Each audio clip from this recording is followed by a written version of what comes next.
Mənim tövsiyəm gələcəkdə kimsə əgər gələcəksə heç vaxt onlayn tiket almağa ehtiyac yoxdur. Çünki gəlib konkret vaxta gəlib girməyin lazımdır. Sıra da gözləməyin lazımdır. Ən gözəli bizin önündə dayanan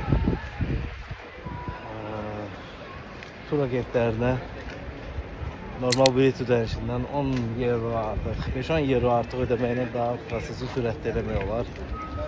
Çəm onlayn bilet alıp bak ne bileyim elə. Amma ümumən də maraqlıdır.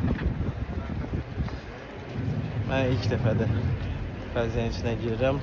Romada olmağıma baxmayaraq, daha öncə olmağıma baxmayaraq. Elə